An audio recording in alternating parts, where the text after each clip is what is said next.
Okay,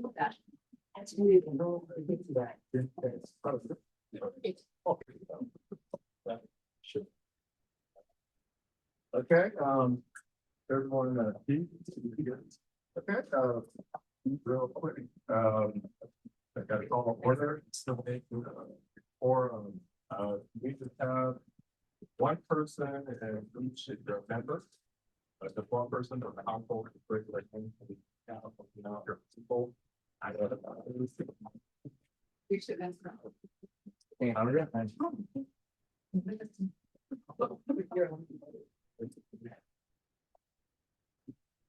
All right.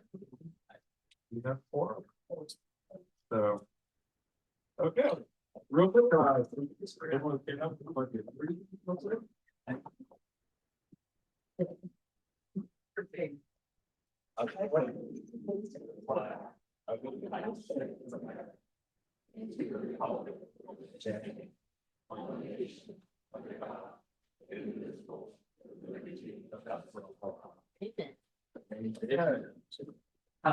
I want to welcome any meeting members, as well as guests that are here. I know it's quite a few of you.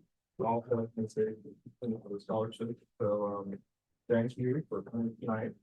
Not only for our students, so for the scholarships. Okay, now because we have in our bylaws a certain way that we have to use our agenda. I have modified it today. You put the scholarship up front and then the tutor and have business afterwards. So anyone, one person per a household if you are a member. What I need is a vote to change the agenda. So anyone who is a member that is voting to adjust the agenda to the format that I have right here. So moved. All right, 50 seconds. All right, and then the rest of all those in favor? Aye. All those opposed? All right, passes unanimously. Thank you. All right. So to get started, Ingrid? Yep. You have those floor and I'll do my best. Hi, my name is Ingrid Jones. I've been a member of Celsius for several years, been very involved with it. One of the projects I've been involved with is the scholarship committee. I'm a retired school teacher of 34, 36, whatever years here within the St. Johns County School District. So I was very happy to be part of this committee. We are so pleased to support our seniors that are in St. Augustine South going on for future endeavors. We are so happy to have 6 scholarship members this year that have earned $1,000 scholarship check. And what I'd like to do is call them up to receive their big check.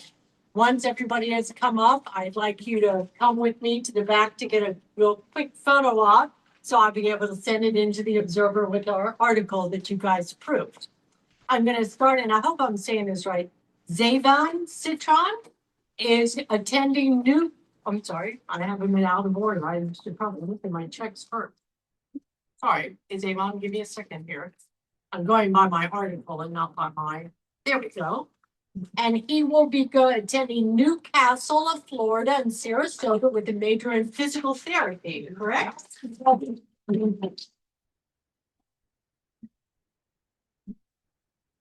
Macaulay Jones will be attending University of Central Florida with the ambition of working in theme park attraction management.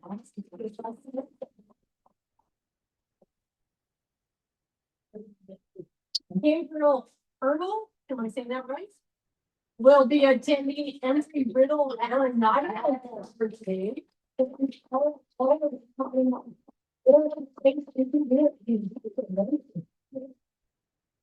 Elijah Dialena will be attending University of North Carolina School of the Arts with the aspiration to becoming an actor.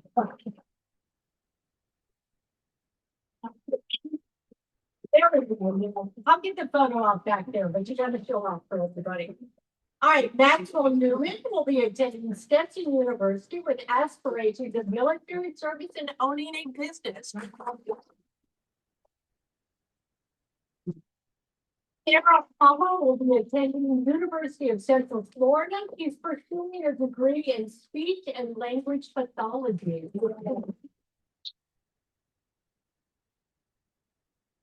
So proud to have these students here and be able to help assist them. We realize $1,000 is not a huge amount, but every little bit helps. And we're so proud of you and being part of our St. Augustine South community. I'm gonna ask you to meet me in the back for a very quick photo op for our observer while the meeting continues. And I will ask that we be very quiet because that room kind of echoes back into this room. So we don't want to disturb the meeting as it continues. But congratulations.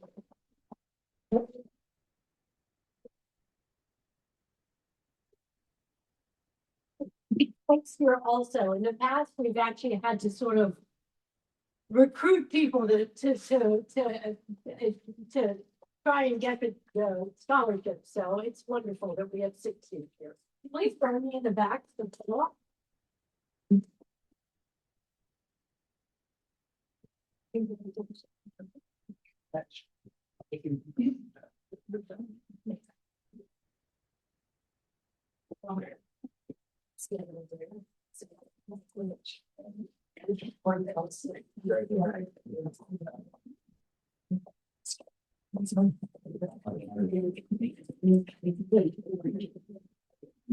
Parents are welcome, but they must be quiet so that we don't disturb the meeting. Oh, perfect. All right, so it doesn't come down on the.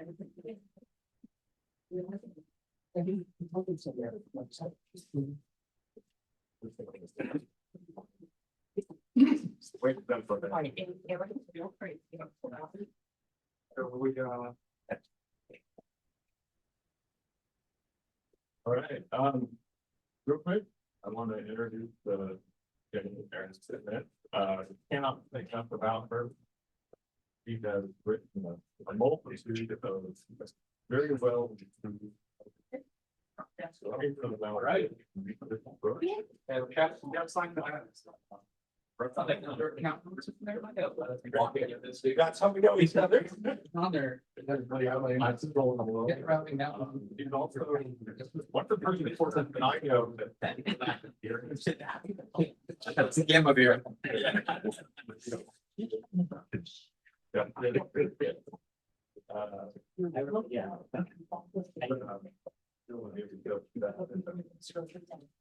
I think I've seen the New York Times in this thing, like someone else started.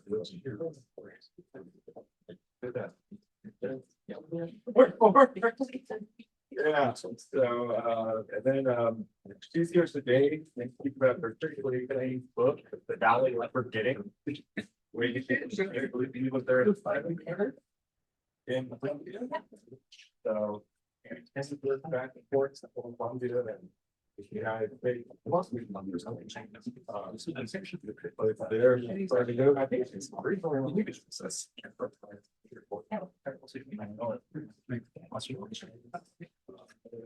And I guess they got it. That regionally well, right? It's really good. Getting consultation on. It's new and last week I got the job for in their elder find magazines and for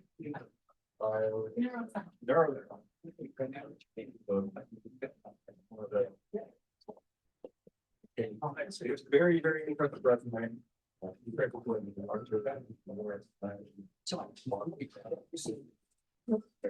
it ready for them.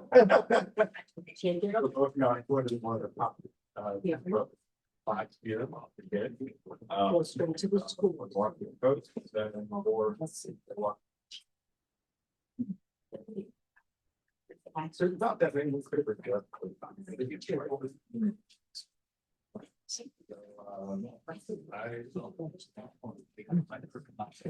It's really hard to make.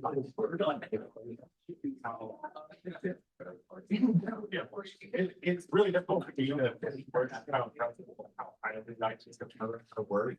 You literally is one to go out and it's and it's things that are full during that. Well, you don't learn that about it. So,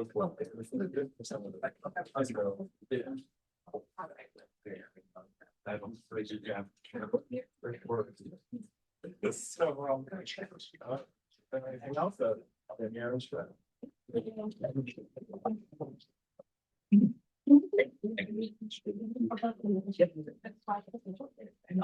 So that was the train introduction. I'm gonna yell. I'm happy to probably have to speak, but this principle about not just alcohol, like especially type of housing.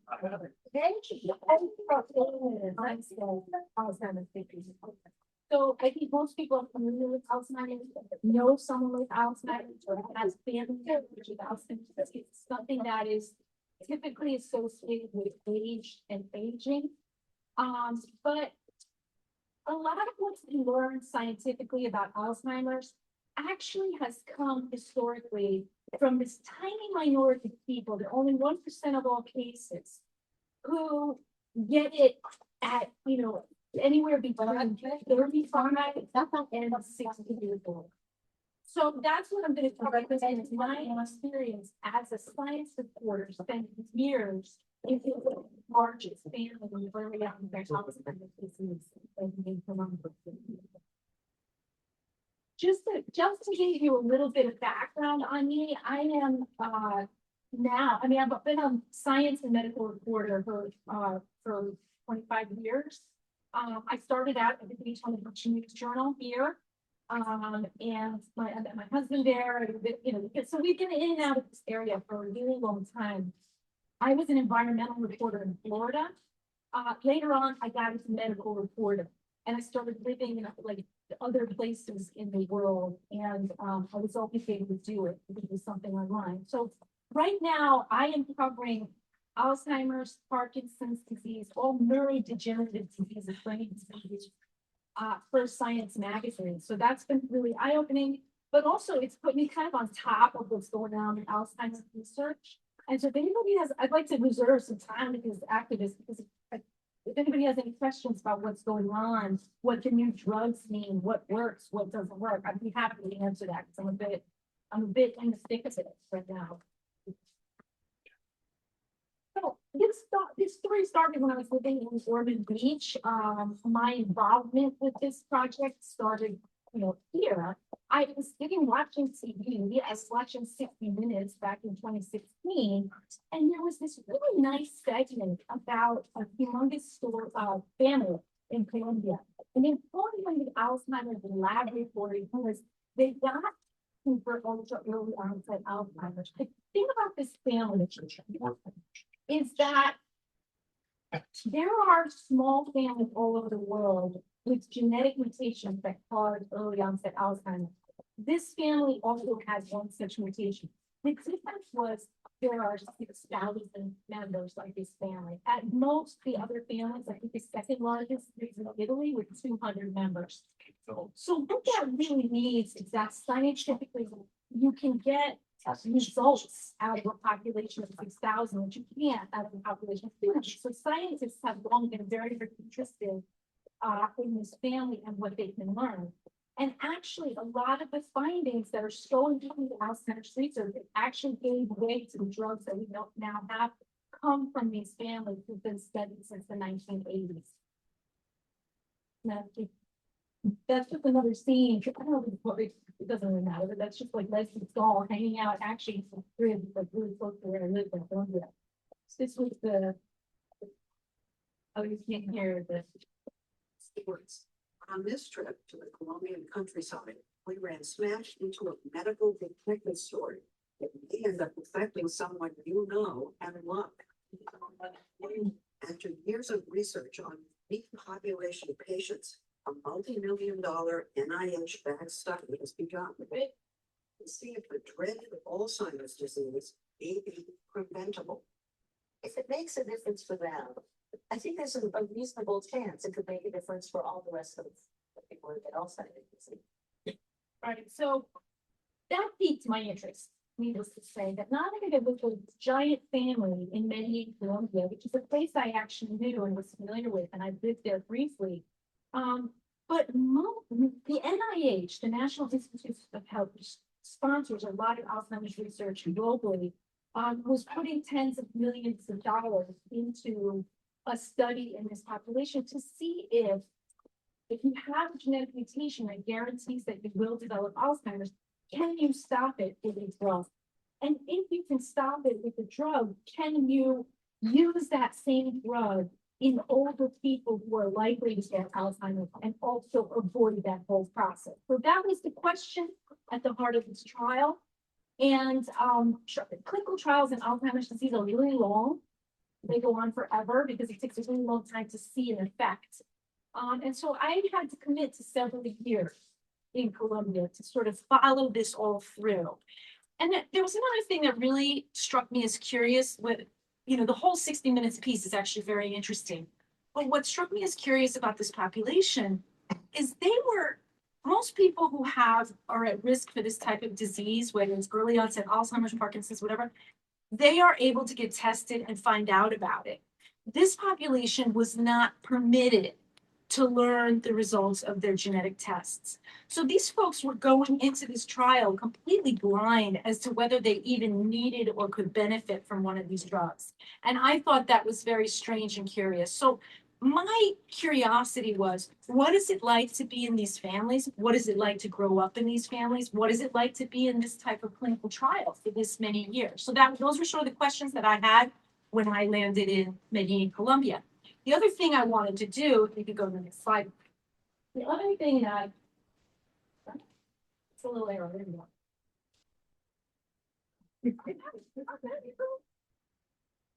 Got it, okay. So to understand the story of this group of people and how they even came to be studied, I had to work with the scientist who had studied them since the 1980s. He passed away a couple years ago, right before the end of my writing on my book. He died of cancer. It was a sudden and sort of unexpected illness.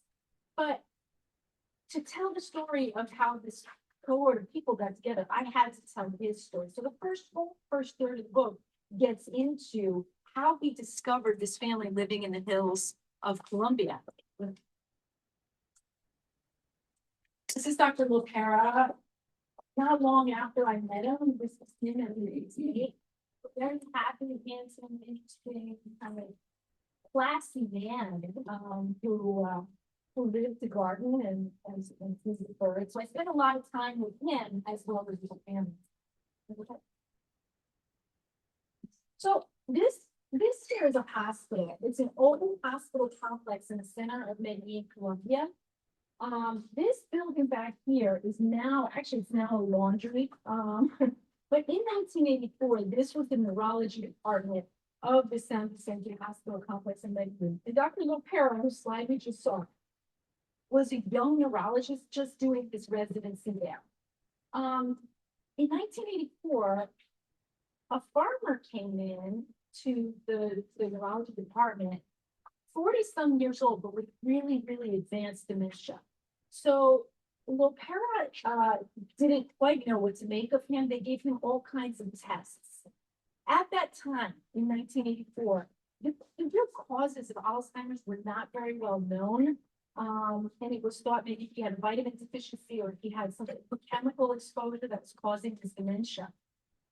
But Dr. Lopera did something that I think was really interesting and typical of who he was. He and another resident got in their car and decided to make a 4 or 5 hour journey, some of it by horse, into the countryside where this man had come from, to understand maybe what was going on in that village that might possibly have something to do with his case. Part of it was he had said, the family had said his mother had been affected and there was a brother affected. So if we want to do the next slide, I'll show you what that looked like. So here is almost exactly what Dr. Lopera would have seen in 1984. It was the home of his first patient, or what they would call the index patient of this study. And it's really, really high. It's a dairy farm, real high on a hillside overlooking a river. And in these communities in Colombia, life is extremely traditional, extremely Catholic, and people have enormous families, which is also part of why this family got as big as it did. Wanna- So, well, right here, cool. This is something I saw on a visit to this farm. So this farm in 2021 was still so isolated and so difficult to access that right here you're seeing a woman who had been carried for hours and hours by men walking through those hills that you just saw. So that gives you a little bit of an idea of what kind of place this was and what kind of obstacles there might have been to conducting a scientific study of, of this type of population and getting to the bottom of what was going on.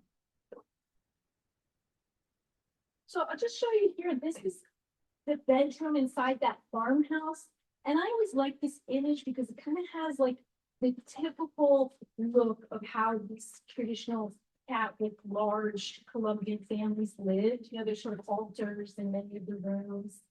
I spent a lot of time with this family, and this is the home of the index patient's daughter. The cover of my book, we looked hard for a photograph that would really capture that feeling of that bedroom. And actually there was one in the Toronto Star had sent a photographer to Colombia back in the day to take pictures of the families that lived with this disease.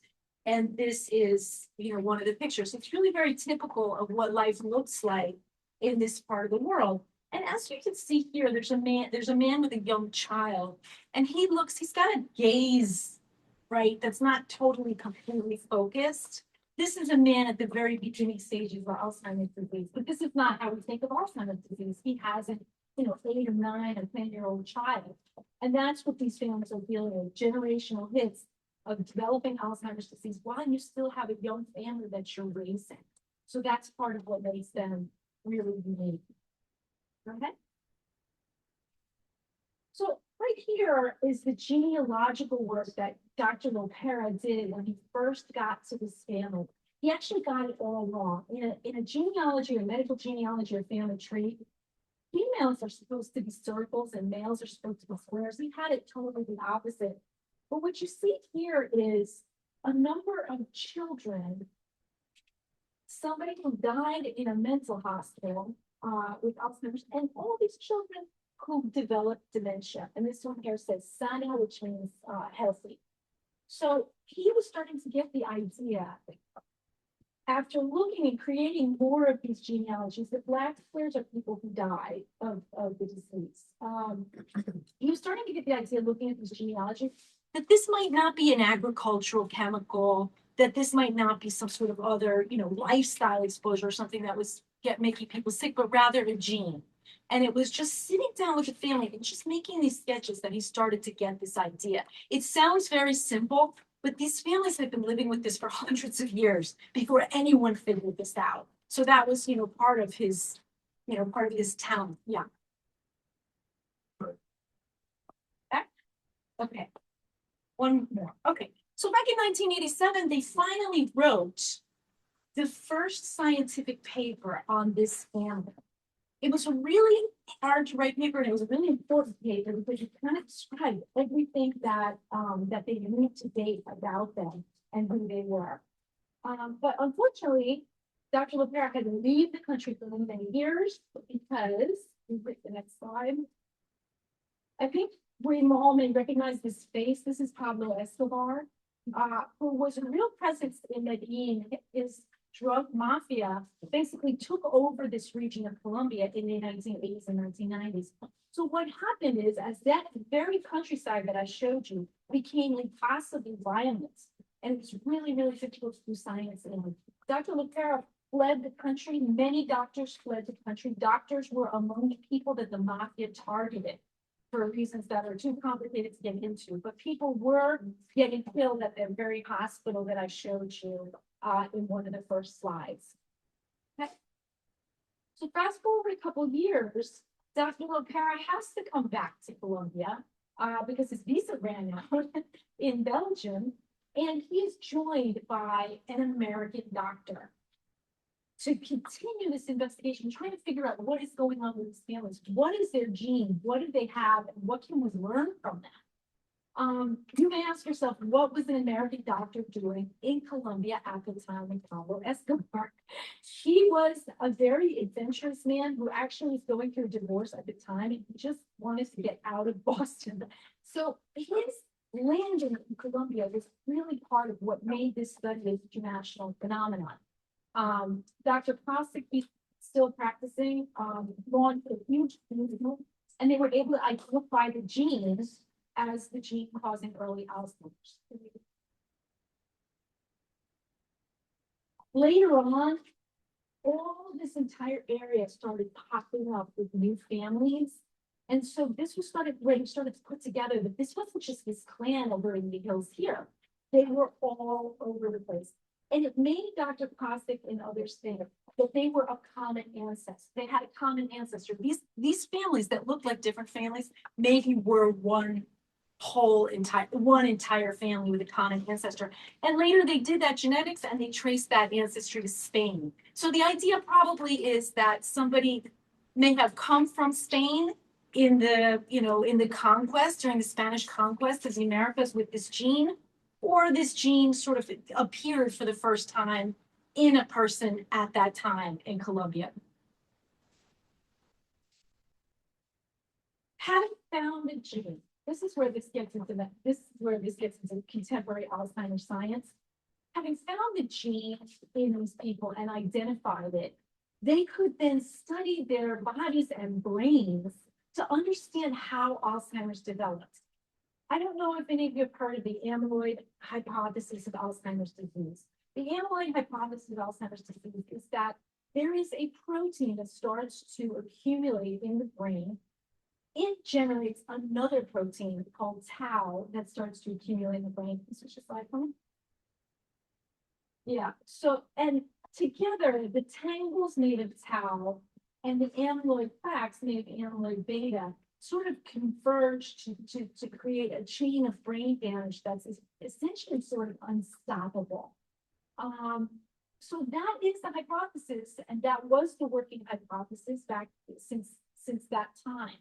And these people have donated their brains, bodies, tissues, and allowing themselves to study helped contribute a lot to that understanding. So that, of course, raised the question, okay, so if we know that amyloid is what this gene is triggering, this gene they have is triggering the overproduction of amyloid in their brains, and if this is what's causing Alzheimer's, maybe these very families could test drugs. That's where that idea started to take off. And so this was around 2008, 2009. They were back. This is Dr. Lopera back in the countryside doing field work. And this is how big the genealogies have gotten by that point. I don't know how clear it is to you, but they're just these sprawling things that you have to like unfold across like an entire room to see the extent of these families. So at this point, they know that there are 5,000 members of these families. And of course, pharmaceutical companies, academics, they're all very interested in trying a drug. This is an article in the New York Times in 2010. It says, I think the title of the article was Alzheimer's Stalks an Extended Colombian Family. And this is sort of where they were announcing the clinical trial to the world and the presence of the family. So these are people, again, they look very aged in these photos, but you're really probably looking at only a 45 or 50-year-old here cared for by his wife. This is the father of a young man that I got to know, again, probably in his 40s. And that's Dr. Lopera sort of talking to them. So this article really introduced them to the world, the concept of the gene. And, even in the New York Times, they show, how it's inherited. I thought it was kind of nice. And so by the time I got to this story, 6 years later, by the time 60 Minutes of the story, this was already sort of a famous medical story. So then I show up. So I showed up. I started making flights, from Orlando to Columbia. After that, I sort of felt that I needed to be in Columbia more, and I talked my husband into moving there with me for a couple years. Basically, the way I reported the story was kind of by hanging out. These are the two girls. They're 25 and 30 here in that picture, who to me were the most important people in this book. This here is their mom. Her name was Doralba, who died at 49 with Alzheimer's. And it's amazing how I met these girls, and they became very, very close friends and very important to understanding how this disease and being part of science was perceived from the perspective of the subjects. I never met Doralba alive. I attended her autopsy at 3 o'clock in the morning. So that the research group in Columbia takes autopsy brains from people who died of Alzheimer's, and they maintain a large brain bank of those tissues. It's a very rushed, very chaotic, very crazy process because the brain doesn't last very long. It can't sit, put it that way. So they need to, move bodies into the morgue and extract the brains, and then, take that tissue and freeze it or put it in formalin. So I had attended the autopsy of this lady, and later on I met the girls when they came to pick up the autopsy report. And it was very interesting because the girl on the left, who's kind of bigger, she was very outspoken and had all these questions for the investigators. Like, what are you doing with my mother's tissue? Are you going to tell us if we have this mutation or what? She was very defiant and sort of in their faces. And was the first idea that I got that not everybody involved in this study is so tranquil and complacent, that people had different ideas about what it was to be part of a study like this. And that they also have lived their entire lives under the lens of the researchers. Because not only was Doralba in the study, she lived and died in the study, but her mother was in the study, and their kids will be in the study. So being friends with them, they came from a family that, as I said, was, as I said before, the families are very large in this part of the world. They came from a family where their mother's generation, Doralba's generation, had 10 siblings. Of those 10 siblings, 7 were sick or had already died by the time I got there. Only 3 sort of escaped this fate. They did not have the mutation. So right here are the girls, in one case, in the presence of 2 aunts, visiting their sick family members. This woman was in a nursing home. She later died. This lady was at home. She later died. And this gentleman was at home. She later died. So all in all, I attended the autopsies actually of all 3 of these individuals, plus the girl's mom. And that wasn't to be creepy. I mean, after a point, it almost became like my job for the family to sort of be observing how the how the researchers were sort of interacting, and to be sort of, I don't know, a bit of an informant for them. That's how close we became. I just want to show you, this is how these people were evaluated. So this is Doralba, the mother of the girls, and she was young, probably in her 30s. Hard to believe from this photo she started sick. This is her first medical evaluation with the group, and then said she's 33 years old. It says she's asymptomatic. This is Dr. Lopera doing the evaluation, but it also says right here, I'm going to put that, but she says she sees a little owl at night. She doesn't know if she's dreaming it or if she's seeing it. To me, that was very interesting because this is a woman who was supposed to be okay. She was a couple of years away from getting the illness. Eventually, of course, she would die from it. But even very, very early on, there were changes to her. I mean, it seemed to me like a type of hallucination. And that's something that was intensively studied in this research group. What happens before Alzheimer's in people who are definitely going to get Alzheimer's? And they discovered a lot of changes that occur in the brain, including things like that. So I thought it was very kind of sad and poignant to see that. This is just kind of me hanging out with different members of the families. And as you'll see, there are a lot of them are women because women tended to be the caretakers in these families. The disease affects women and men equally. But women tended to be the ones who shouldered the burden of caring. And also women were kind of who I had access to. So these are all kinds of people in the family story. On the right is the daughter of the first patient at her dairy farm in the mountains. The rest of the people were kind of urban, young people, and I felt very strongly that they were very different from their parents.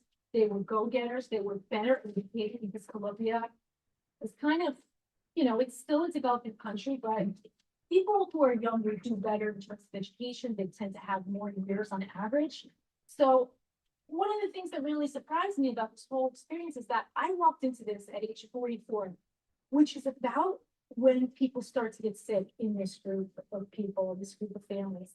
And I thought that I would be terribly and exquisitely moved by seeing people my own age start to endure this terrible, degenerative disease.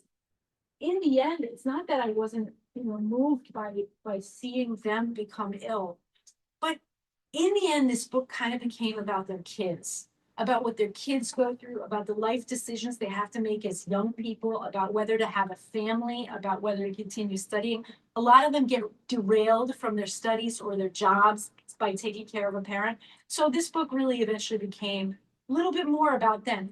And they had a much more cynical attitude toward the research than their parents did. Their parents were just grateful that anybody paid attention to them. But the kids who had grown up in the study, they were a bit jaded. So Daniela, the girl with the girl that I had pointed out before, the one who was so outspoken, she became like a really wonderful informant throughout this whole process. And a lot of the book centers on her.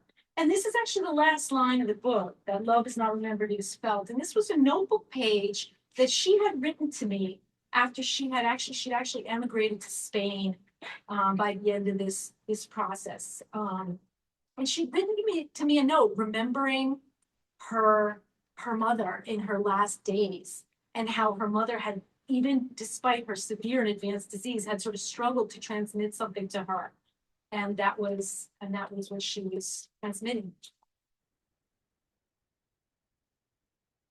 So as I'm here in Colombia to follow a clinical trial to see if a drug is going to work to help these people or not help these people. They're either going to start getting Alzheimer's disease or they're not going to start getting Alzheimer's disease. The drug's either going to fail or it's not.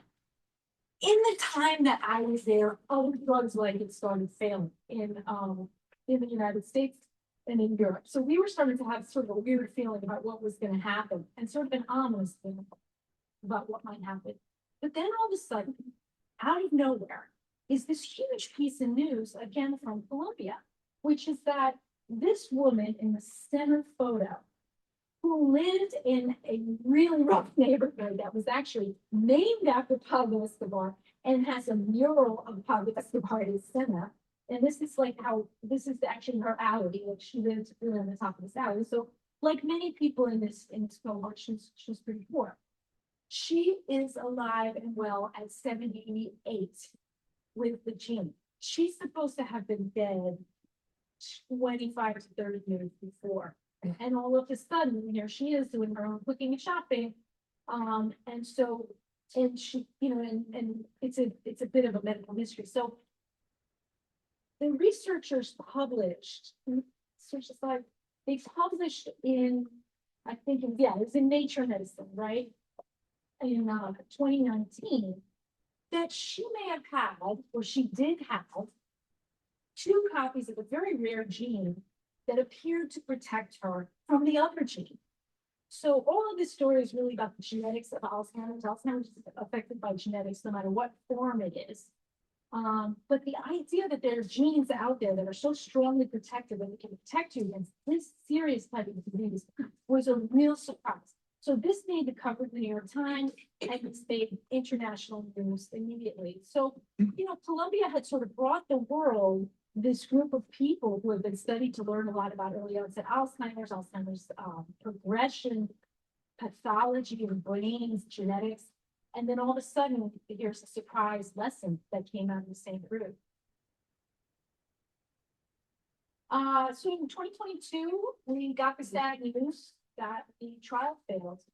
Needless to say, you saw the picture of me with all those different ladies in the, in that slide. A lot of those women were in the trial. They were hoping that it would work.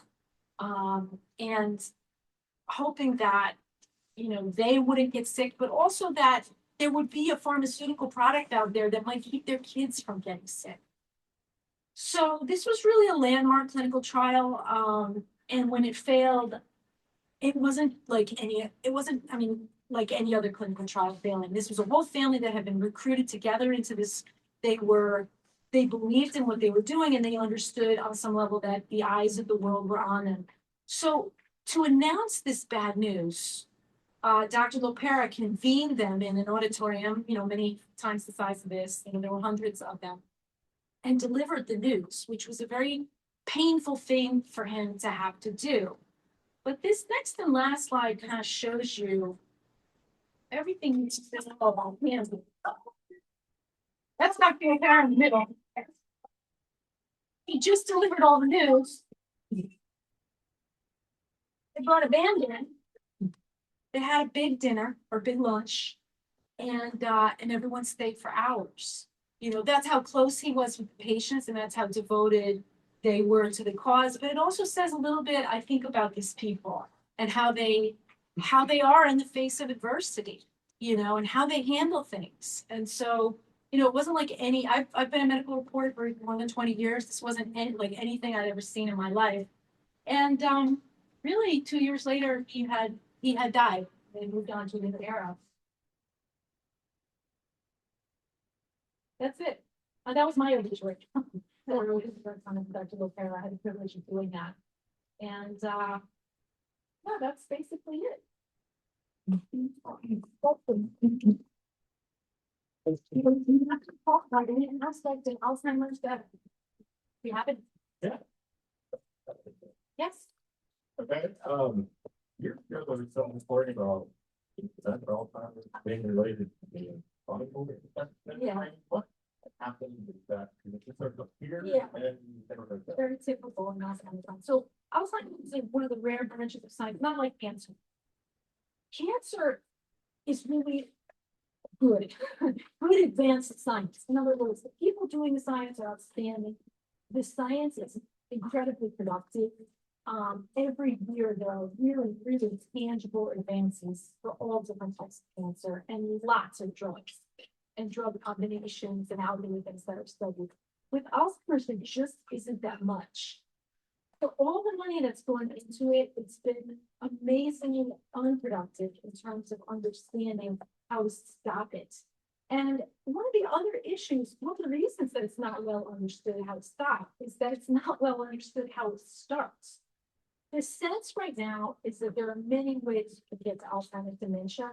Some of them have to do with actual lifestyle factors. Diabetes, for example, is a risk for dementia. It's a really serious risk. You can probably reduce risk. I think the figure is like 50% by just having normal, healthy lifestyle interventions that everybody's always recommended, right? Regular exercise, avoiding smoking, normal weight, et cetera, et cetera. But there are many other more obscure causes of Alzheimer's disease. Some of the things they thought in the 80s are definitively ruled out. Back to the time that the study started, people thought aluminum was a cause of Alzheimer's disease, and that's been long ago ruled out. But they investigated it in Colombia. So many times you'll see, studies that say like, okay, an infection, this type of infection or this type of fungus has been implicated. I think there probably is a lot of different ways to get there. The problem is that once the neurodegenerative process starts, and that involves inflammation of neurons, and eventually cell death that proceeds in a cascade. I mean, an advanced stage Alzheimer's patient has a brain that is quite a bit smaller as a result of this gradual cell death. The question is how to arrest that process. But if the process is not well understood to begin with, it's very difficult to arrest. So that, yeah, I don't know if that answers the question. there's a lot of different proposed causes, and many of them are probably legitimate. The lady that you showed in the picture again, Mhm. that you said that she had the gene, but she was still reviving at 70. Yes, Did anybody try to isolate, study? Yeah. And what has come out of a that? humongous amount of science. So I don't know how good it is, but a ton of papers have come out of that case. So she died. I knew her. I actually was able to meet her before she died. I'm still friends with her daughters. So that has been a very interesting alternative avenue of investigation. So before, everybody was studying like the bad genes and how the bad genes cause Alzheimer's. So this actually turned the field a little bit to look a little bit more deeply at what are some good genes that you might have. Everybody has a specific combination of a gene called APOE, APOE it's called. It's a very common gene test to get, in clinical practice. And there are versions of it. There is one, the versions are APOE 2, 3, and 4. APOE 2, APOE 3, and APOE 4. And it's already known that if you have 2 copies of APOE 2, you're relatively protected from Alzheimer's disease. You're probably gonna make it to 90 without, having any symptoms of dementia, right? Yeah, so that was already known. And if you have 2 copies of APOE4, you're at much higher risk of developing Alzheimer's dementia. So, and then in between is a whole spectrum, which can be influenced by a lot of different things, including genes and lifestyle factors. So what they were saying with this lady's rare gene that she had is that, well, it's acting like a supercharged APOE2 and staving off even the effects of this really, really bad gene.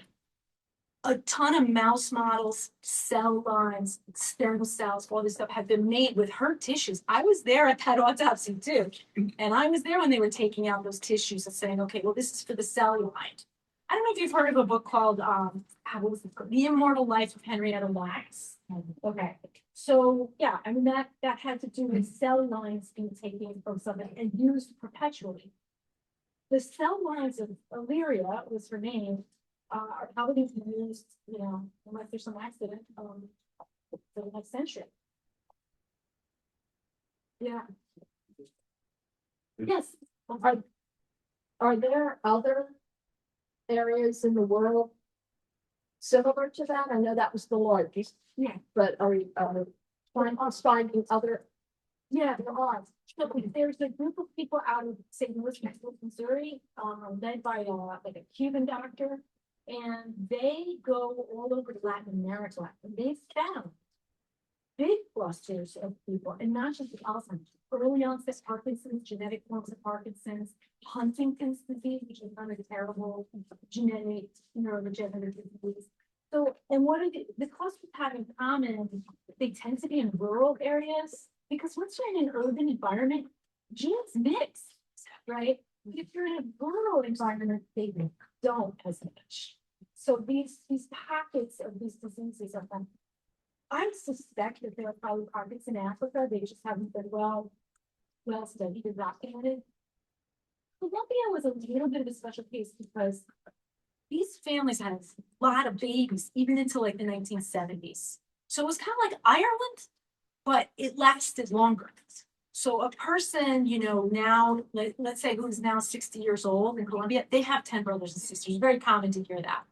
So I think the size of the families was what caused that to really stick in Colombia more than anything else. People thought it was inbreeding. They thought it was, but it's not. There is cousin marriage in Colombia, like there is in every rural part of every country. But they found that it was not related to the illness.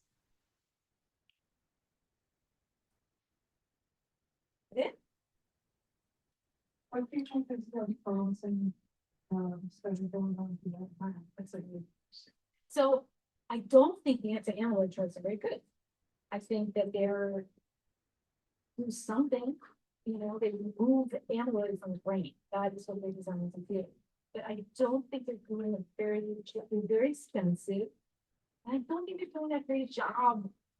I mean, I'll say this, I'll couch it by saying, like, if I got diagnosed, yes, I would take them, but I just think better things are coming along. It's interesting. I don't know if if you've ever known a dementia patient, taking care of a person, it's very common for people to be prescribed a patch, or a pill called ristigamine. It's called ristigamine. And it is often the first drug that's prescribed to people. It works kind of like an antidepressant. It pumps up levels of a neurotransmitter in the brain that help you stay a little bit sharper for a long time. That class of drugs fell completely out of fashion when the amyloid hypothesis came in and all the amyloid drugs became developed. But people are now taking those drugs sort of off the, out of the cabinet and studying them again and tweaking them in a way that allows them to give much higher doses. And that has been very, very promising. So in other words, what was limiting the usefulness of the drugs was side effects. Really bad sweating and stomach problems and stuff like that. They just couldn't give such super high doses. But now they're finding that if you tweak the molecules, you can deliver higher doses. So I really got my fingers crossed for the class. So in these studies, are you saying that perhaps it is inherited? Oh, it's inherited. These people have inherited, 100% inherited form of Alzheimer's. All the rest of it. No. So unless you have an early onset mutation like these folks have, it's unlikely that, there are genetic risk factors. So this is a genetic guarantee, right? If you have it, you're gonna get it, except for that one lady. And they found other cases like that, but you're basically guaranteed to get it. But with regular risk genes that I was just talking about, ApoE4, for example, being the number one most common risk gene that people have, 5% of the population has 2 copies of ApoE4. And that 5% of the population is at higher risk than other people to develop Alzheimer's disease, no matter what they do. But for the rest of us, I think risk is probably more influenced by other things. What's the difference between dementia and Alzheimer's? Good question. I actually meant to explain that when I the first slide. Alzheimer's, so dementia is any disease that causes, that disorientation, in a gradual and progressive way, right? Alzheimer's dementia is really named after the signature proteins found in people's brains with that form of dementia. So it's basically determined by a pathological profile more than anything else at autopsy. Now there are some blood markers that can kind of give you a hint about whether or not you're likely to have that protein profile already in your body, even before you develop some symptoms. But yet it's defined, and this is controversial, totally controversial, but up to this moment, it's been defined by, do I have amyloid protein in my brain? And do I also have tau protein in my brain? And the presence of those 2 proteins in the brain, which can be detected now with blood tests, but previously with, things like PET imaging and MRI, that is a positive diagnosis for Alzheimer's disease. There are other forms of dementia. Lewy body disease, for example, has a different protein called alpha-synuclein. It's the protein involved in Parkinson's, but it makes small, lesions in the brain, and that can also be detected. So many different diseases can produce dementia. Syphilis can produce dementia. It was actually a really common cause of dementia back in, a century ago. So there are many different causes to dementia, but Alzheimer's has a specific type of progression and a specific protein profile in the body. How does an UTI affect? That can affect delirium. So it's a temporary state. So a person who's older, who has UTI, who's in a hospital, can get symptoms that seem like dementia. Dementia really refers to a very more gradual process. Delirium is a temporary thing that happens to you. If you're in the hospital with the lights on all the time and you're sort of out of order or whatever, that can happen to patients. They can become, they can have a delirious state. But that's a temporary situation that's reversible. Dementia usually is referring to a progressive neurodegenerative process. Yeah, but the UTIs I associate with delirium. So did the girls that you made friends with, did they get tested? Thank you for asking. Yes, as a matter of fact. So So here's the thing, they denied, right, that in the context of the study, they denied knowledge of whether or not they had the gene, and that was Dr. Lopera was the ultimate Latin American gentleman doctor, and he knew what's best for everybody, and he was very protective of his population, but he was also quite patronizing, I would say, of his population. So he had treated their parents who were super religious, super traditional, in that way. You don't want to know, faith in God, no reason to have to know. And honestly, they were farmers. That's fine. They didn't really need to make that many decisions based on knowing whether they had this or not. But this young generation takes it completely differently, and they do want to be tested. And so the girls, one got tested and one didn't. The girl who got tested in Spain with her own money. Yeah, so, but many people, this whole thing with testing and Dr. Lopera, whatever, it was a huge taboo. He wouldn't even talk about it. But then over the years, he was under so much pressure from families, but also from like other scientists saying, what are you doing? Because there are big studies of Alzheimer's families, like co-has Alzheimer's people in the United States too. The one in St. Louis is a really, really big study. They pull together families from all over to study people. They let everybody test. They offer women, like if they're going to do a drug trial, they offer them to freeze their eggs. They do all kinds of things. But in Colombia, it was like, you know. So that has really changed, which is cool. He gave in.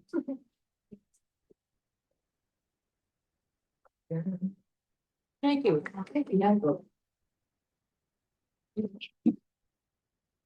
So right now, there's been, what's the most fascinating research with your research? Fascinating convention research. Okay, so one fascinating convention research thing.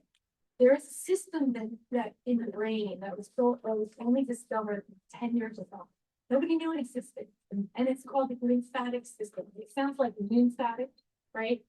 Lymphatic, so it refers to the lymph nodes, the outer coating of the brain, the meninges, which is the outer layer of the brain. And it has to do with drainage of fluids out of the brain. And it works for sleep. And if your sleep is messed up, it doesn't work as well. So you know that fresh feeling that you're having, like a really good night's sleep? Your brain is somewhat being washed by this system. And it literally pumps through tiny, like capillary, like things, whatever vessels, quasi vessels, it pumps liquids and cerebrals, fine fluids through your brain and flushes that, and it also flushes out disease protein. So the relationship of sleep and the system and Alzheimer's is very interesting because lack of sleep or disturbed sleep is one of the biggest early symptoms of these disease. So you can kind of fix that, you know, and you can improve the flow and you improve disease. Now, I don't know how this is going to go, but there's a really controversial surgery that started in China and was actually moving into the United States for like the wars. But the idea is actually to open, ironic design, the idea is actually to sort of open up a little bit more the drainage pathways for the brain, almost like a type of lymphatic massage for the brain. And so it's being done in China. Of course, they're saying like results are awesome. We don't know if they're awesome or not. But there actually is a couple groups in the United States at Yale and at the Cleveland Clinic that are looking into doing this surgery. So I thought that was fascinating. Yeah. All right. Thank you. Thank you. Yeah.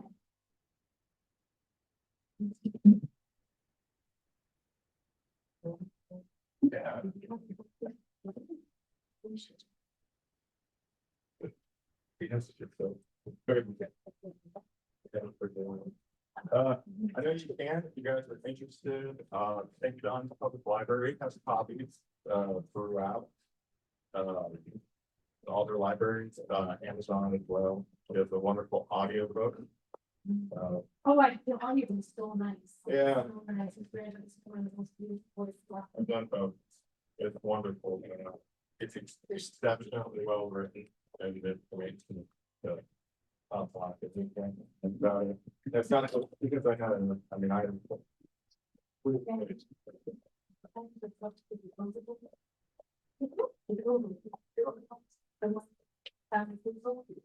always their degree and those guys. I'm pretty sure when they- yeah, sure. They took us next to the home. Yeah, it's a good one. You're getting- we talk about chairs, stop being sure, but this is- Still, I'm just getting prepared. For Bonnie.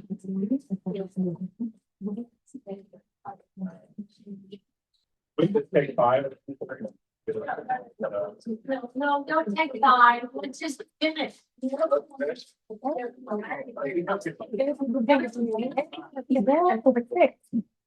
We're thinking about. No, They've all just coming out, and I'll say, yes, yes. fine. I just mean to be late, I haven't known this was something.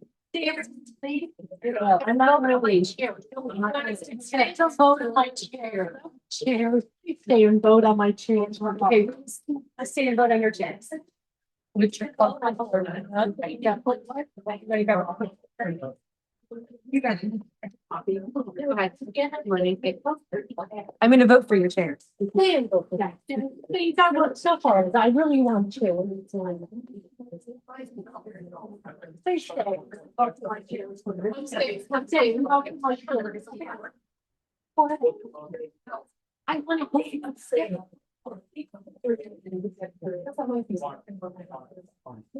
I like this. I will vote for Ingrid's chairs. I actually have 2 more proxy votes as well.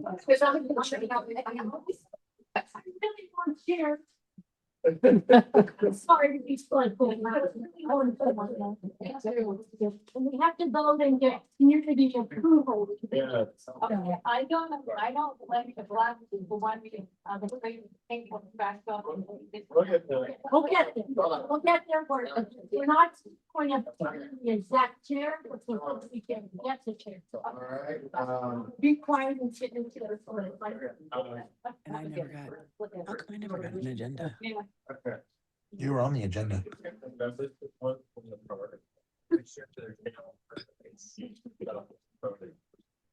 So if anyone has signed in, having a hard vote, it's, right for the end. All right, so real quick.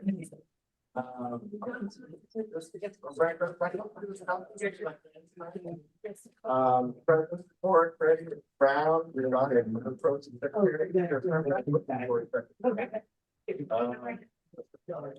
Before you can fill out, have one, but I didn't have it. I think it's my question. Up to the meetings, when I was on. Yeah. I called you up. And I talked to something to the board. As long as you could send. And you said for you to take care of. it. So why is this happening? Who's that? It's your mom. Then why did you not call me?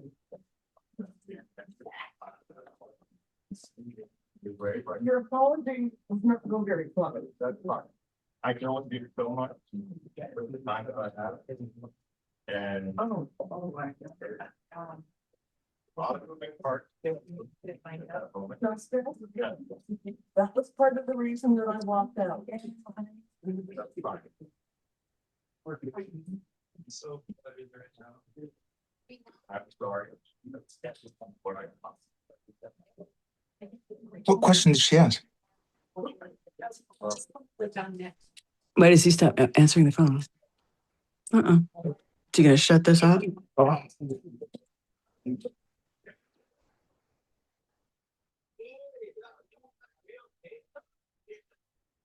Oh, hell no.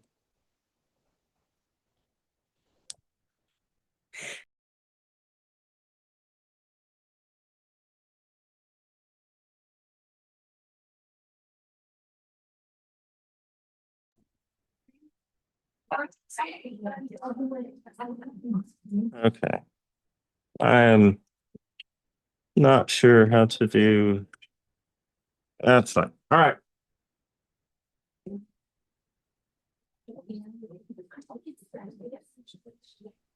That's okay, that's. Okay,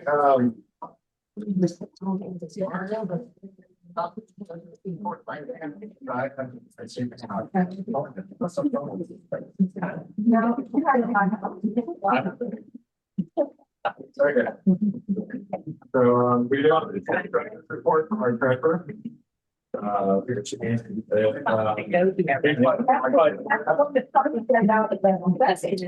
think you have 600 things with what it does. You had 600 things. If you email us, we can send it to you. Exactly. Okay.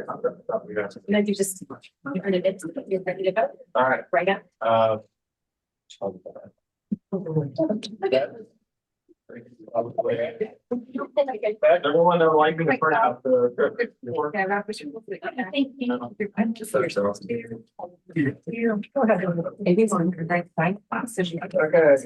Mark Sawyer, office and culture.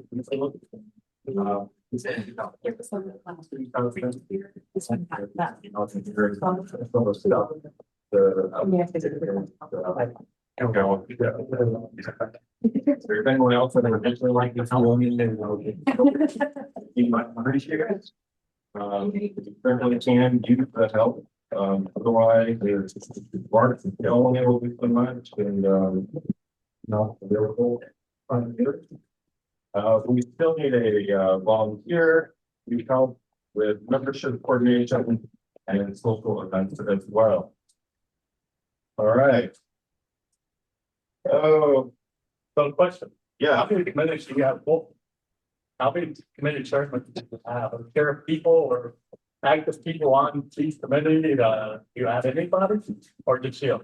There's not, we don't really have many people. Why is that? Do you have an idea? I you have no idea. It's okay. It's what organization. And it takes volunteers. So okay, yeah. So you guys had like 500 people. You got votes for the anti-trail. Did any of those people? You don't have the board, counselor? Huh? You don't have the board. Can I?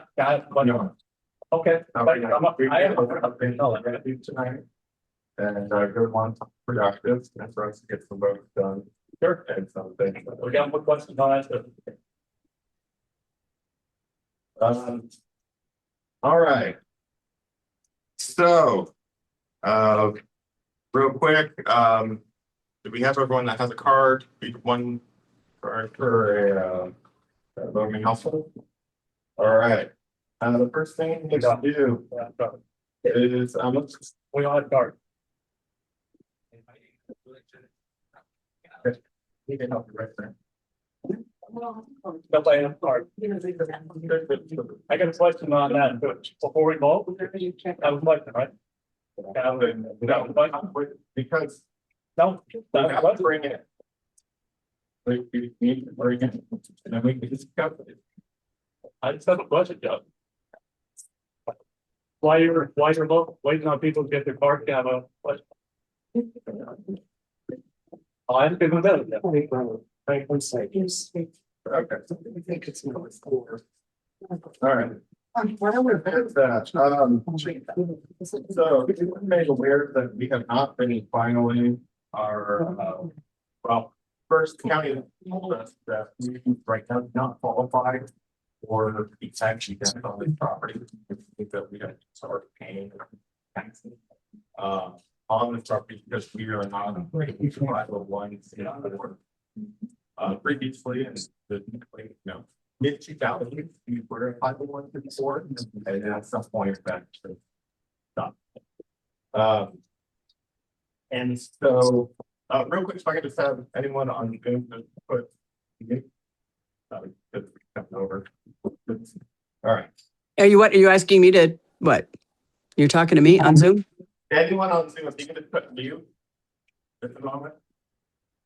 If they're gonna do what, you're breaking up. If I can have you press mute. Oh, why? You Because just have to be able to hear me. You don't have to see me. All the background noise, Jerry, it goes through everybody. Okay. Okay. So, right now, we're pretty much gonna have to pay yearly taxes on our property. We also have not, been filing, federal taxes. There might be some acceptance on, we may not have to pay on certain things or and it might be up to a certain amount, but we usually did a final for 501 before. And, part of that is we may owe back taxes on. Yeah. Not sure, but what I'm asking for is authorization for up to 5,000. If you lost us, but that's just within the amounts set, and we're not paying for it, so more money. For a CPA. We're gonna deal them right now. That's just part of the content. Just go over everything and just sort of make sure that everything's together. And then go over to all of they're all aware of it, or they can always give us guidance on exactly what's here. Okay, Jackson, to my knowledge, no one has given us a thousand fine. Yeah. I can write that book. Okay. So I get all written in report. Make the decision, I'm sure you understand. I believe the police will first and tell us how to if you're trying. We cannot have under your bylaw, you don't have something for, you guys have it for more than $1,000. And it needs to happen during the general meeting. We've got. And we do have one more, so we can delay that and tell the next time. If provide all of the take care of the house. Yeah.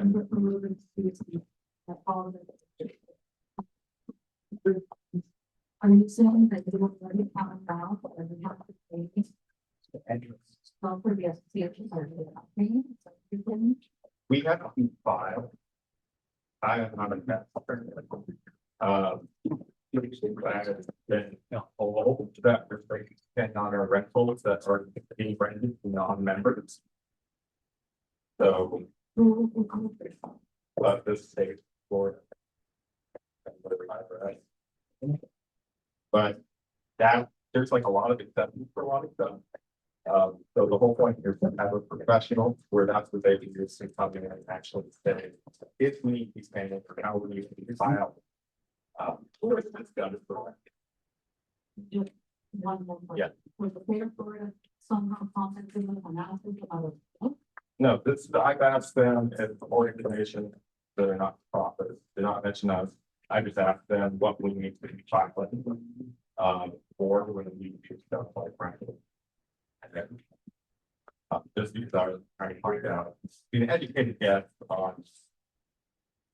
If there's the potential that we need to do that, because we will be needing to file for the 501 before. And then I'm also afraid that people are gonna, yeah, I want to make sure we have all our ducks in a row. That we can sort of take care of it. None of this has been presented to the board yet. Sorry, the Darcy's. Yes. We did talk about this at the board meeting, the last board meeting. I think most of everybody was here that's one. And one of the things that you and I ran into, was Joe Sladek at the last, That's a. Right, and he had a great person that he referred to. I didn't write his name down, but is that somebody that you planning on contacting? I contacted them, they said they don't get a list, then they gave me the name of someone who does, then I contacted them. Yes. And I'll still give you more information, right? And just to reiterate, at our board meeting, we talked about all this. I think we came up with a number, but it wasn't 5,000. But Well, we're allowed to the board of $1,000. Yeah. Anything over that, we have to ask the membership. right, and it's probably gonna be more than 5, but it's until somebody really sits down, I don't know. I think maybe Joe thought it would be Joe thought it would be going to get, around $5,000. well, he said it's gonna be more than 1,000 and 50 more 5,000. Right, because we're looking at 1099 for the adults are done or not, the taxes on this building, or its property taxes, and also the tax that has been paid on the income of the building as well. I think that would be the three main things. Well, we'll be able to file with 501. Because We may want to go back some. And so it just gets complicated. Because there's a lot of different regulations on this place. So it says that, I don't think we should wait for another meeting to go something like this. I think it's- I would prefer those that we have the funds available. And then as we go with For the- the best, available, person that we can talk. With that, Thank you. yeah. Oh, wouldn't it be more of a board thing before you ask for two meetings that vote on two funds? Because it sounds like it got stuck in the board meeting and we got found what you wanted to do. Actually, you took it as your, on yourself, did the board vote for you to go? No, my question is not for, right? So. But you don't get comments like that. I asked you a question. Okay. So my question is, were you authorized by the board of directors to go to the state to look at these things, to bring it in? Or did you do it on your own? I'm authorized by the state of Florida as the president. Like that's actually my legal responsibility to make sure that we're following the regulations and anyone can be upset at me to make sure that we're trying to follow, making sure we do our taxes, that's fine. I don't like paying taxes, but it's good. To protect our organization, we have to make sure that we're doing it correctly. And it has come up because we are not able to deal with that. I got my question. You said it came up. Who brought it up? Who brought it up? You said the brought up of the property exemptions? The county. No, the county. The county. The county. So Justin, the county said the St. John's followed you. The county has been in contact. They called you. Real quick, the county has informed us. Margaret's talking. You have documents? You have documents? Yeah. I would like to see them as relevant. That's fine. Yeah, I would like to see them. But we have been going back and forth with the county. Previously, they have given us an exemption. Now, they will not give us an exemption without actually being federally exempt. Before 2015, if you did underneath so much, you didn't even have to file for that. Afterwards, they made it where you could file as a 501c4. Yes, Marty. Filing for a 501c3 for and filing taxes for the association as a not-for-profit are different conversations. Exactly. We may not have to file taxes. We may not have to file statements. Yes, and we are. There's We contacted two different CPAs. on there, but We didn't tax you. the goal is from yeah, Tax lawyers. just tell us what we need to do. So we're just caught up and we're good with it because this isn't something that we want to come back on. And it's also something that we want in the future for the board to just have a very easy process where they go through and we pass it on and it gets taken care of. Yes, Doris. I move that we go ahead and take a vote tonight. As you proposed. I don't see any reason to put this off. And I think that consulting a professional, they should act on it, because obviously we don't know. And there are experienced downsides to not know. So getting a basic initial consultation with the professional makes sense. Can we go ahead and take a vote? We will, a little bit more discussion. Yeah, just a question. Years, but this was specific, I was 50. Like, we have done everything wrong since the beginning until last year. I don't know the finance, but I do know that we have an IRS number, so we have been doing stuff we previously, after 2015, when they were required. It's spending like under 40,000 or something. We went to have to file for appropriation for 501c4. Then they required people to start filing. Now, we did file for that for several years. I'm not sure of all the other financiers. We also didn't do as much as rentals. So we were doing rentals to members only. The problem is our purpose is to improve it's not to rent. Yeah, we could make the thing that because we're getting rentals to members. That's one. Those may not be taxed. It's income. And income that's Nobody pays tax. that's sales tax. They stopped the sales tax laws for 40.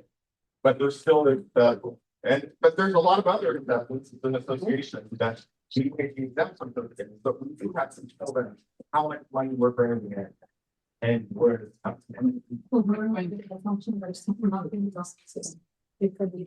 I do not know, all I know is, if we do 3 years, we can sort of get like a forgiveness thing.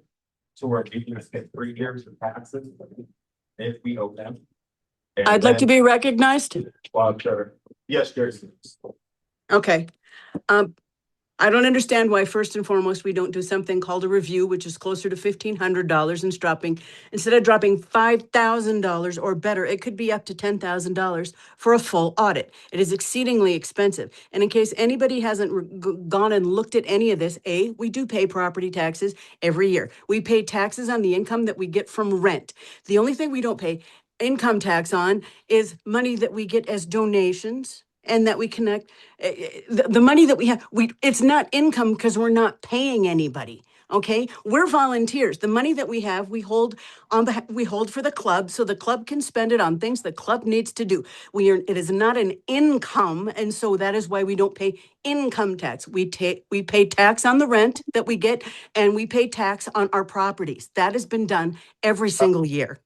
And there is a law, there is a rule that the IRS instituted. We are not skirting the law. They gave us the loophole. We're just using it. They gave it to us to do that. They said they will not pursue, they will not punish. They will not come after people for not filing, but once you do file, you will have to file every year. And that can mean up to 5 or 10, that can add up to about $10,000 over that. You're interrupting me now. It means that we have to, what do we pay? We pay corporate taxes then. What do we pay? I'm not CPA. I'm not a professional. That's why I think that if we hire one. Well, then what we should do then is get a review for $1,500 instead of going for $5,000 and $10,000, because it doesn't matter how big or small we are. They're going to have to pay for the amount of work that they do. And that is not a fiduciary wise spending of our money. If you're going to, is it a fiduciary? Yeah, you have to make sure that we're handling our business correctly, but you also have to make sure you're handling our finances correctly. And you are talking about spending a very large amount of money on something that doesn't need to be done. And then we make the decision throughout that process to determine the most prudent way to go about that spending to get in, to get questions answered, to get into compliance. I'm just going based off of the amounts, based off our bylaws, what I can ask for. And so that's the only goal. I do not know why this is controversial. Real quick, I'm gonna put that in all kinds of. That's okay. But maybe what it is that so this association has worked with the state for many years. We have done like people done for many years.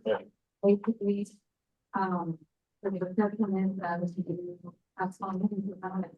In ordinance that the protection.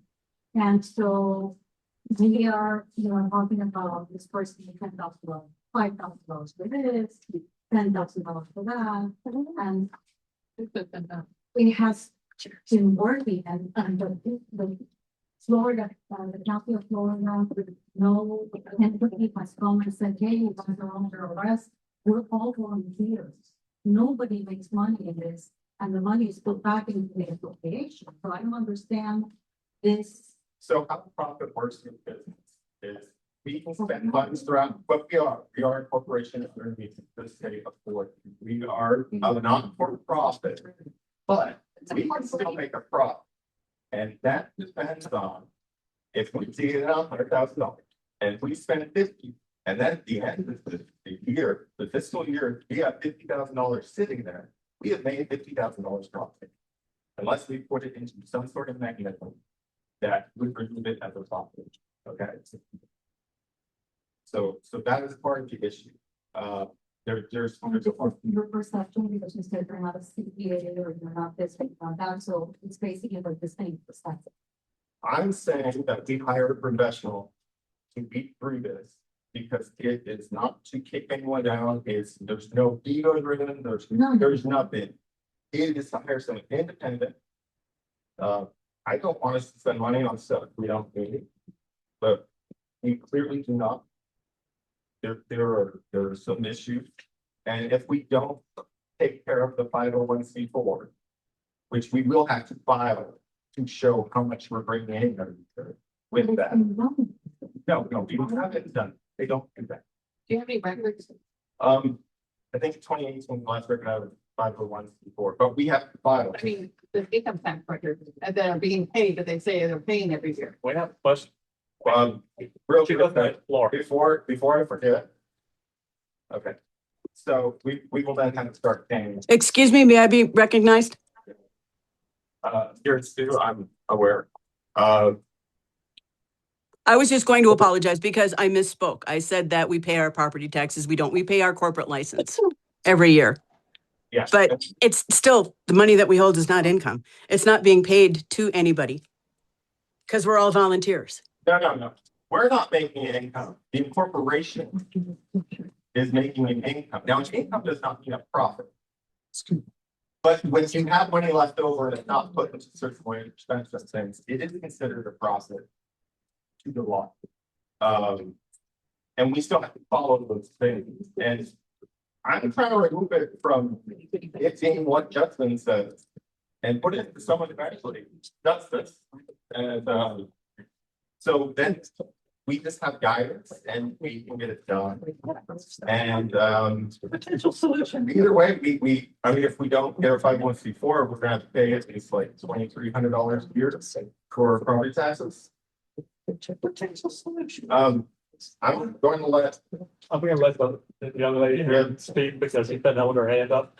I'd like to make a motion. Oh, yes. okay. I'd like to propose that the selected board members, I'm talking about it's Margaret or so, get your quotes from your CPAs, discuss it with the board, and bring your recommendations. I'm supposed to get a quote, you know? I second that. That's it. First, second, vote. Question, a motion. The question. Well, the question of motion needs. Dory can't hear me. I have to. So if we keep on the question of motion, the 3/4 of us vote to end debate, then we can vote. Vote. Let's go. So, all right, all those that would like to end debate and vote on her thing. What are we voting? We're voting to end discussion and to vote for. My motion was have the two quotes that are being received. I'm not sure if Margot is doing it, and just or if I get their. Get their, They already did. No, we don't have a quote We don't yet. have We have just reached out to two different CPA firms. And so nobody, we have to have quotes and it's been a month. that's what I'm saying. My motion. Nobody wants to Get the quote. Talk to what the board makes its recommendation to the general members. We already did that. Don't vote on it. I'll second it. All right, Let's take it. so that's the motion right now. So we're gonna vote for that. If you vote yes, it's to end discussion and to vote for that. All right, it's not voting on it, it's just end discussion. So it's question of motion. Second, so it takes 3/4. So all those in favor? We got 1, 2, 3. 6. I'm sorry. 6. And then, so We got Brian, another 2, 3, 4, 5. This. 7, 8. And then. there's me. Okay, real quick, how many voters do we have in here? Okay. I got the 2 right here. Include my vote. How many is that yours? Okay, so we just need to count all the proxies and everything that we have in here. So we got 1 for Andrew. 30,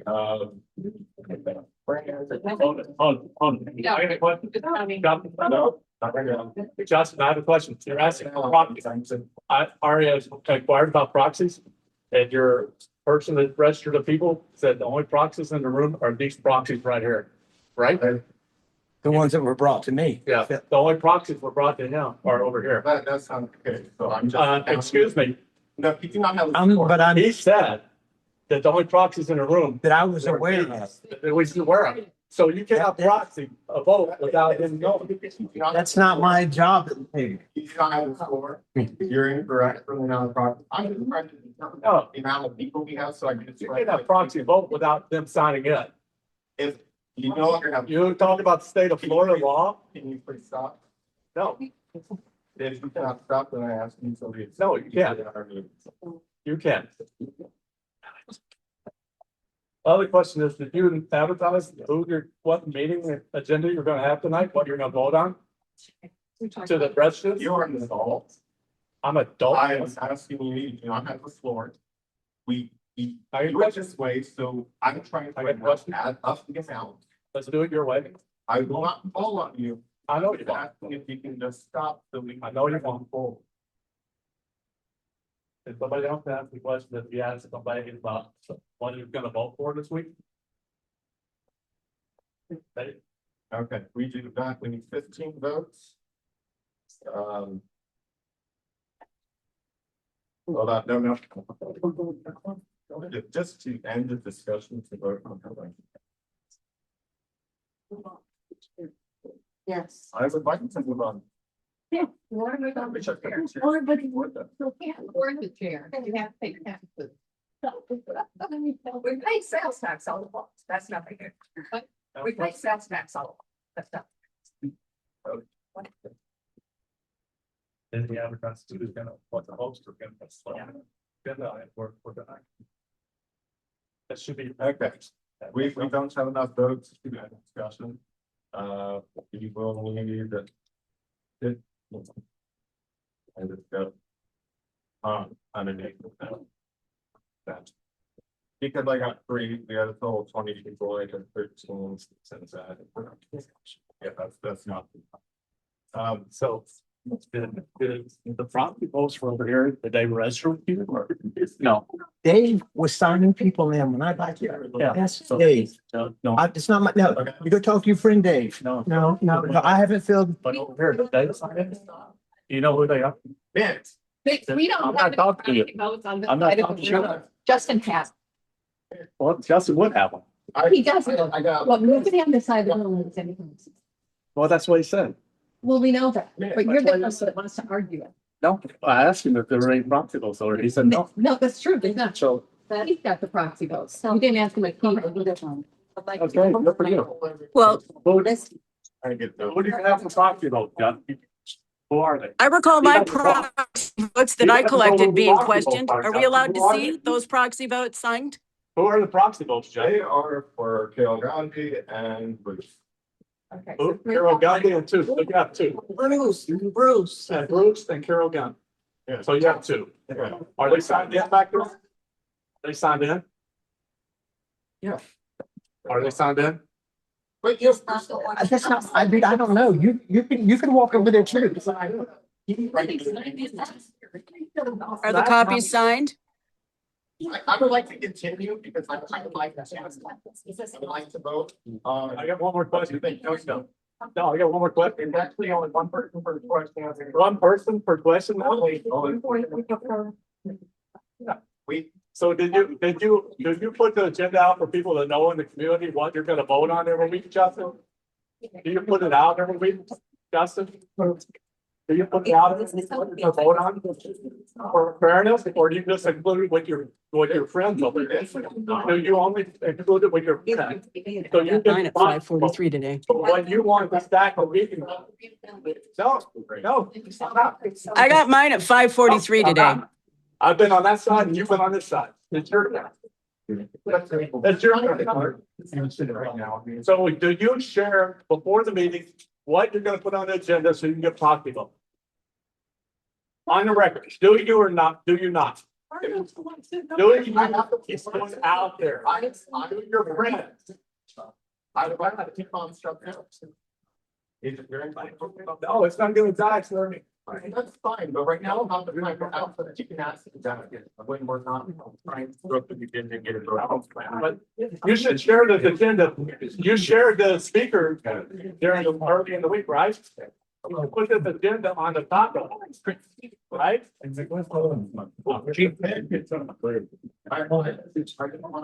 You can resign. Resign. Are you taking? Bear with you.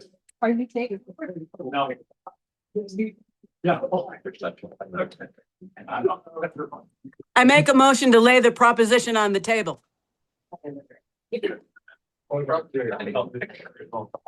Then email. The band, the board was never informed of the companies that were supposed to be available for this process.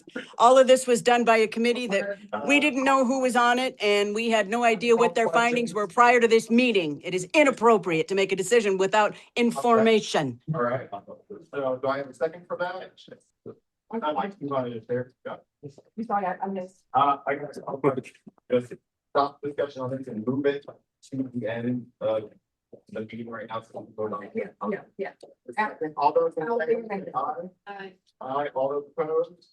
All right, so next thing up for discussion. Backwards, I. If I could vote to just vote on the chair first. I just, again, rearranging the agenda. Second, all those in favor? Aye. Here, the vote, Justin, Voting for what? scaring everybody away. Well, no. No, make it. That guy back here. Okay, what? Do you vote what? If we don't have enough people, or just pull it. Here, if you don't have enough. Because everybody's gone. Then the board is done. But I think we can have enough. And I have, no, you didn't know that these are chicken from the blue, the black one. Let's not get on the fire. Yes, I'm upset. I know, I'm sorry, and I don't need to get upset. This is fucking ridiculous. we're trying to get some right now. Yeah, okay, I want new chairs. The chairs suck. We have black chairs, we have brown chairs, we have brown chairs with orange. What so we have? People coming and they can't. This is not our organization. This is how Pay we you. make money. No. Then fire me and get someone else to do it and you. I mean. You guys. I have to. I'm the chair. Do so much. Fuck you. Okay, no, that's not okay. Goodbye. Shame on you, Justin. I'd like to go right now, put a motion forward, we need 50% of the people here, which still the forum. I'll have a purchase of 80 chairs, the price is gonna be 2,500. The reason why there is a difference, because it's still turning the exact chair. So that day. And so we did that rate start. Like, but that's the vote is. Do you even have a quorum anymore, Justin? You can't vote on anything unless you have a quorum, and people have left. We have, Everybody left. we have a quorum, Justin. we, Yeah. we have a quorum, including with the pub. Right, so all those in favor, say aye. I need new chairs. Okay, all right, we got one. I vote aye, and I have two proxies. One, two, three, and then we take on this together. What about the one?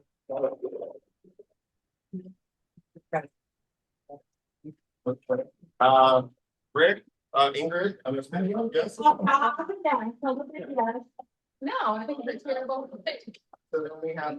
No, but they're different. No. 8,000, 5,000. All right. And if you want to rent this and make money, you need, this is your income. Hold on. This Well, rental Ingrid. is your income. Oh, you made that. Okay. No, I can't quit, Justin.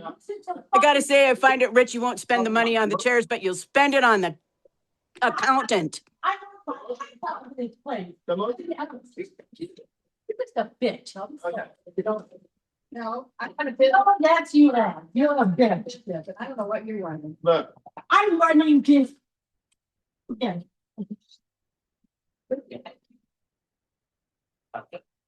Chris, I'm ready. Income culture income. You don't need it at 99, you just need to know. And he was freaking that. I got. But on what tax? This is fun. You got it. What tax form does that go on? Got you.